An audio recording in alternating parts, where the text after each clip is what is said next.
facing its past. France has scrapped a controversial law called Code Noir, or Black Code. It classified people in its colonies as property. But why now? And what does it mean for the descendants of the millions of victims of French colonialism? And will there be reparations? This is Inside Story.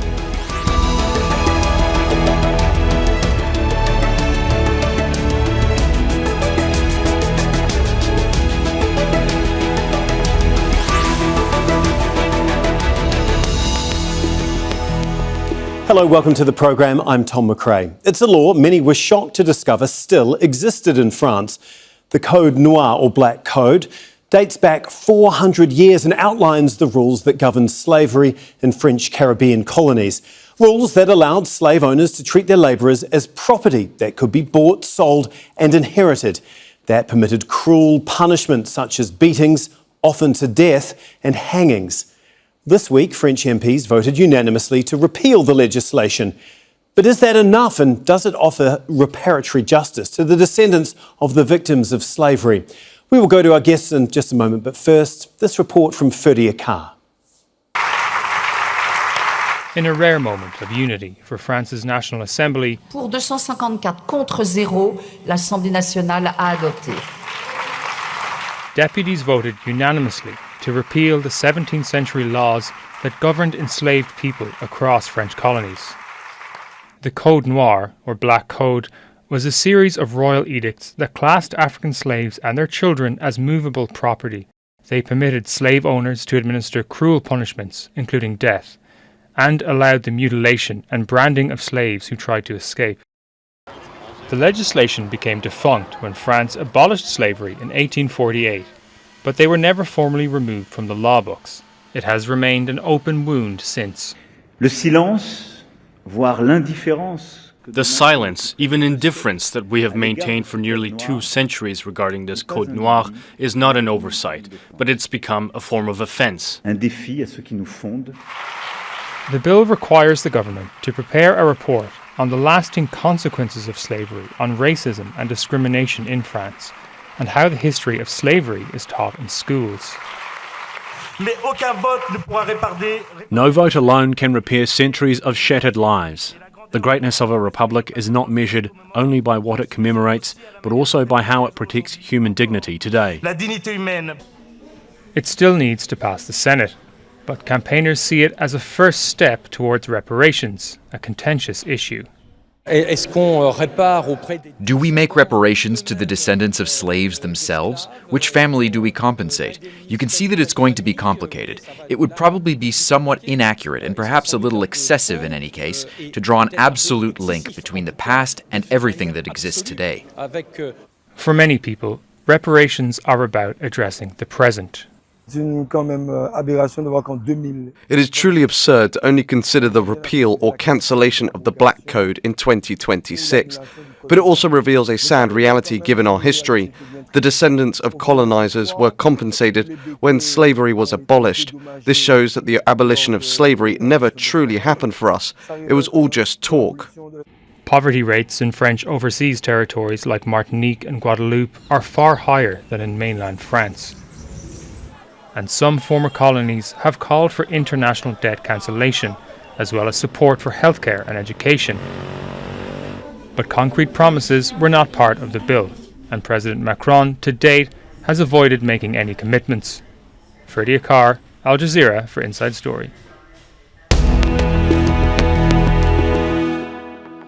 Okay, let's bring in our guests now. Joining us from Paris is Liliane Umubyeyi, co-founder and executive director of the African Futures Lab. She specialises in decolonisation and reparatory justice. In the US city of New Haven in Connecticut is Marlene Daut, a professor of French and African diaspora studies at Yale University. Also in Paris is Anne Giudicelli, a global relations expert and former security analyst for the French Foreign Office. Thank you so much for joining us here on Inside Story. We really do appreciate it. Liliane, if I can begin with you, obviously, as we saw there in the story, incredibly emotional scenes in Parliament. What does this mean for the millions of victims of French colonisation? Does it bring them any sort of justice? Thank you so much for inviting me. I thank you for this question. I think the first thing to say that it is a significant step. It's a significant move, but it's not enough in the sense that the existence of this code still reflects the fact that the slavery system, the architecture, the normative architecture, but also the economic structures are still alive. And the fact that we are not dismantling them, that people are still living with them, makes the abolition of this legislation symbolic. Not it doesn't mean it's meaningless, but I think it's not enough if you consider the current realities and what you have just we have just seen in the overseas territories where there are significant inequalities in terms of economic inequalities, social inequalities. So I think we have to understand it in this broader context of the existing realities by understanding it as a step, but not far and not enough at all compared to the contemporary realities of people and the descendants of slaves and of enslaved people. A good first step. And you're obviously in Paris also. How have you viewed it? And the French people, how have they viewed this decision? Obviously, the vote was unanimous, but do you think it was just largely symbolic? And what does it actually symbolise, do you think, for the French people? Yeah, thanks a lot for inviting me. Sure, it's, of course, there is an objective of, let's say, forgetting the past, in the meaning that it was like sleeping a law that has been, which is not at all applicable nowadays due to the French criminal laws. So, but still, it's a kind of ghost for the French history. So it was important to address it. And if I'm well informed, I have got that the bill also has some perspective, which is to study the consequences, report on the consequences on slavery in the colonies and past French, the previous colonies, French colonies, sorry, and also in let's say in the ground, in the field of racism and discrimination, and also how to teach this history in school. Right. So let's say that is not probably not what most of the some part of the French society would like to get. I mean, more meaning reparation. So now let's say that the line is in France war between the threat of repentance, as some says, and the other is denial. So the idea is to find the right balance in order to keep a kind of, let's say, consensus on how to implement this decision. Okay. Marlene, can you just talk to us a little bit about Code Noir? I mean, as we know, we saw in the story, it set the rules for slavery. It has been described by some as the most monstrous legal text of modern times. Can you just give us a bit more detail about what was in it and the reality of what that meant? Yes, absolutely. The Code Noir was wholly monstrous. But, there's a lot of misconceptions about it. So it's created to regulate this massive slave system in the Americas that France had. But actually, its first article expelled Jewish people from the colonies. Later articles talked about what would happen if an African woman had a child with a white Frenchman, for example, and whether or not that child would be enslaved based on the religion of the mother. It classified enslaved Africans as movable objects, property. And so one of the problems with this largely symbolic act, if we consider that really the time for symbols has passed, is that according to a study done by the FME, which is the foundation which studies slavery in France, only 10% of French school children learn about slavery in the classroom in high school if they are not in Martinique or Guadeloupe or Réunion? So this is metropolitan France. Hardly any of them learn about the Haitian Revolution. And of course, the colony of Saint-Domingue was the island where France forcibly imported the most captive Africans, nearly 900,000. This vastly eclipses the number that the French forcibly sent to Guadeloupe, to Martinique, and yet most French people tend to think of this as a history that doesn't really involve them, as a history that involves the overseas territories, because it's not taught in school. And so for this not to be symbolic, we need to move toward reparations, which also includes teaching this as part of French history, not Black history specifically, French history. Before we get on to reparations, which we will spend some time on a little later in the programme, Liliane, can you just talk about the politics of why you think that this might be happening at this point in time? We know French President Emmanuel Macron said that Code Noir should never have survived the abolition of slavery. He went on to say that French silence has moved beyond oversight, has become a form of offence. So what do you think has changed now, and what's the political element to all of this? I think there are two parameters that we need to take into consideration. The first one is the fact that in March 2026, there was this vote at the UN General Assembly where 123 states decided to vote in favor of declaring slavery as the gravest crimes against humanity.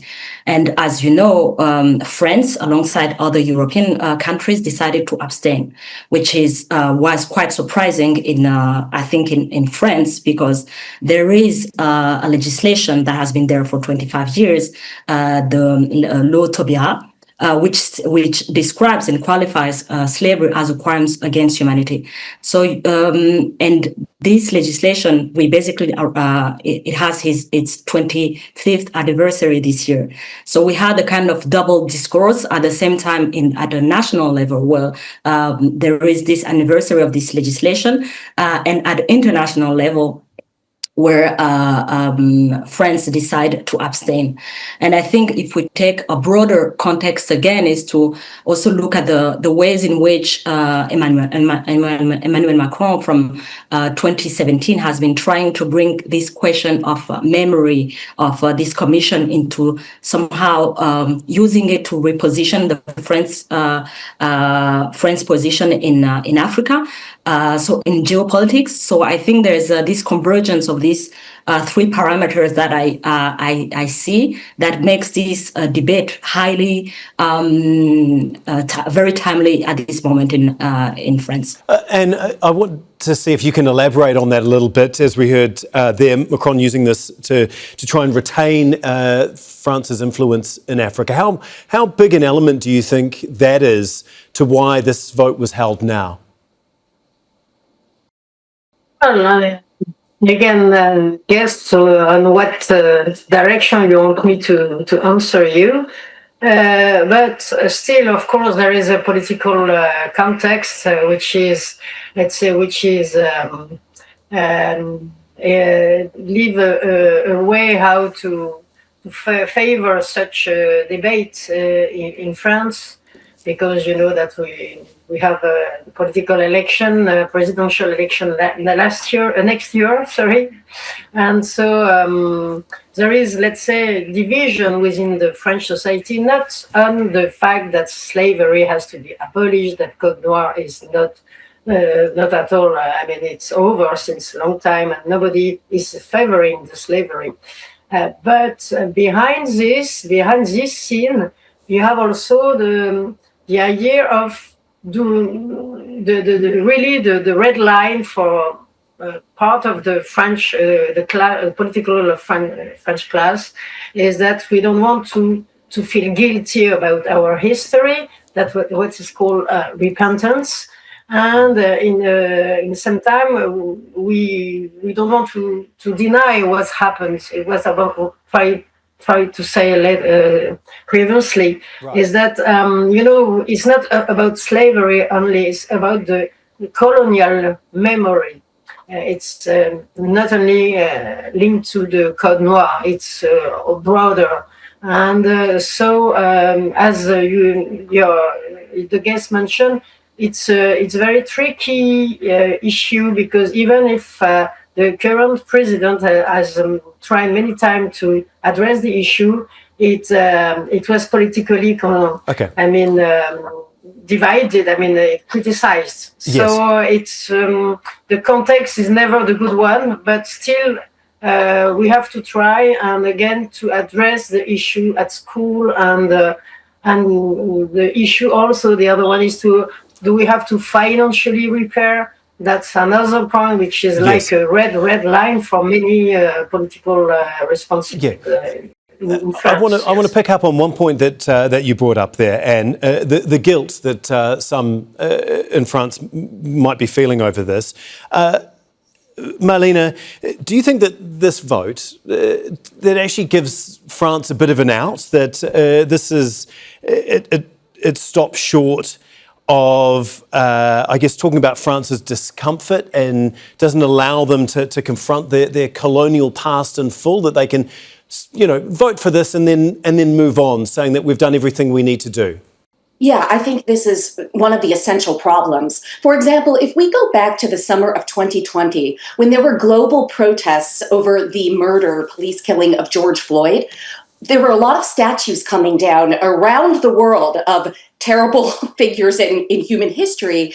And in France, when people asked for the Colbert statue, Colbert is the one who wrote this edict, these laws that came to be called the Code Noir.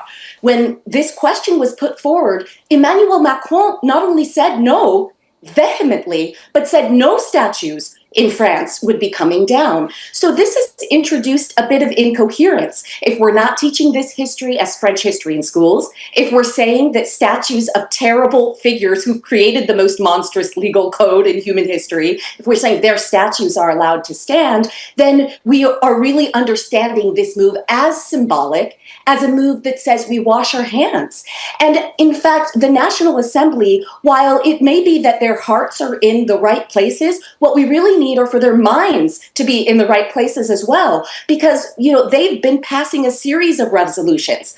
On April 17th, 2025, they passed a resolution acknowledging the double debt with Haiti, of course, that 150 million francs indemnity. Then on June 5th, 2025, they passed another resolution saying that Emmanuel Macron should take steps to engage in restorative justice and to examine repaying Haiti. And what has come of it since that time? What has come of the commission that Macron set up? We must move beyond these resolutions and repealing laws and get to action. Okay, well, speaking of action, Liliane, reparations. How could they potentially work? We know Macron has said that they're a question we must not refuse, committed no money, stopped short of an apology even at this point in time. How could or should reparations work? I think we have to start by saying there is an international framework for reparative justice, and this framework identifies different forms of reparations. It's restitution, rehabilitation, financial compensation, guarantees of non-repetition, and satisfaction. So we have a framework where an international framework that has been used in different contexts that can be used here. And I think if we, and that's the first thing. The second thing is that if we look at the states, the demands by African states and the demands by the CARICOM states, there are a series of demands in terms of course, the restitution of cultural artifacts, but also demands that are related to the current climate crisis, that are related to the reform of international economic systems. Reforms demands are related to memories and restitutions. So I think it's important also to listen and not just be in a position where the French state decide what it means by reparation and what reparation should look like. So to avoid this kind of the reproducing power imbalances between former colonized and enslaved states, It's important to start by listening to the former enslaved and former colonized populations. Right. There is also another issue. Critics in its former African colonies accuse France of collecting a colonial tax through the African franc or CFA monetary system. Now, the currency is used by 14 African countries and its value is pegged to the euro. France made independence conditional on accepting the franc. Critics say it limits sovereignty because it gives France influence over monetary policy. And 6 of those countries must keep half of all foreign reserves with the French Treasury. And I want to get your thoughts on this. Do you think that there could be any changes to this system at all? No, it's a very old story, let's say, that it's much more linked to the influence and the control a country wants to have on other country. It's a war, let's say. So the British colonies also had not only some dark side, but also it's something which is still, let's say, applied in terms of defense of interest and influence.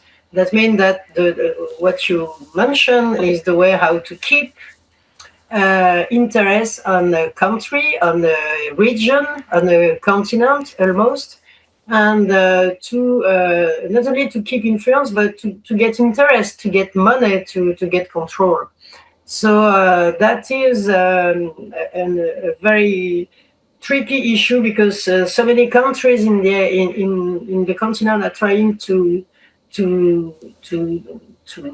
let's say fight against this and find another way how to have back their own let's say funds and linked to their own product collections and so on. So that means that for the moment, some also countries, they are so much linked to this CFA francs that there is a lot of corruption that allow also the system to remain in place. So it's also an issue of how the political side in Africa can really fight against this, and right. I think I was clear, I hope. Yes, indeed. Marlene, there are many people demanding reparations, basically saying that there needs to be a law that clearly establishes a principle that the crimes of trafficking and slavery have caused lasting historical, cultural, social, economic and psychological harm. Is that something that you see needs to be put in place, and how could it potentially work, do you think? I absolutely think this should be put in place. Instead of passing symbolic laws and resolutions, a law for restitution and also that includes repayment to Haiti, because those are two different things. Restoration for slavery, which involves all of France's overseas territories and former colonies, and repayment of the Haitian double debt. These are different things, and they may need to be addressed in separate laws. And France is in a great position, actually, to calculate these amounts. For example, the French kept all the records of the enslavers who got indemnities when slavery ended in 1848. They have all the records that fill volumes, the names of each individual families, the plantations that they were tied to. They fill volumes following 1825, which is when France forced Haiti to sign the indemnity agreement. And so not only can the amounts, the exact amounts, be calculated, but the individuals who benefited can also make restitution themselves. Francois Hollande, when he went to Haiti following the earthquake, he said that France owed Haiti a moral debt. This debt is not moral, it is economic. The colonial franc system, the indemnity, the payments to former enslavers prove that France has always understood colonialism and slavery were material economic systems. They benefited white French people at the expense of Black Africans and their descendants.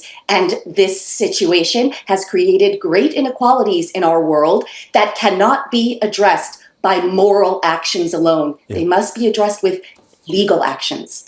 Liliane, what chance do you think of that actually happening, that France is going to be able to move from the symbolism that we've seen to actual substance, from acknowledging what happened to apologising for it, and then from an apology to reparations? Do you think that is on the horizon at all at this point? I think we should pay attention. I'm not sure. I would say that I have some data will arrive soon, but I think we have to be vigilant on the move that is happening now.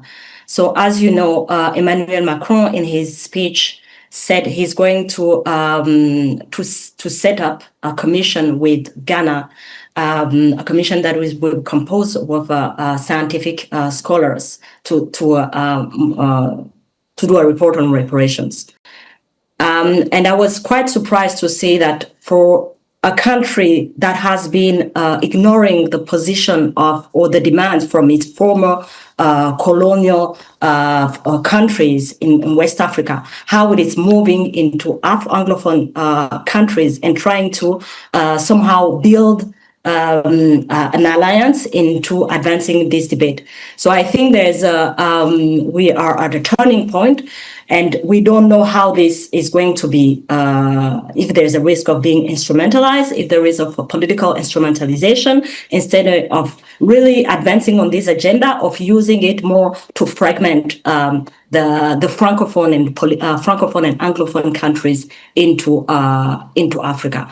So I don't know if there's going to be there's something that is going to come out of this move. But what I'm sure is that there's a risk of dividing countries, and it is important that we stay very vigilant to make sure that the unity that has been foundational to the resolution at the UN, but also at the AU level, maintains, regardless of the involvement of France. Okay, we'll have to leave it there as we are out of time, but we really do appreciate your time and your insight.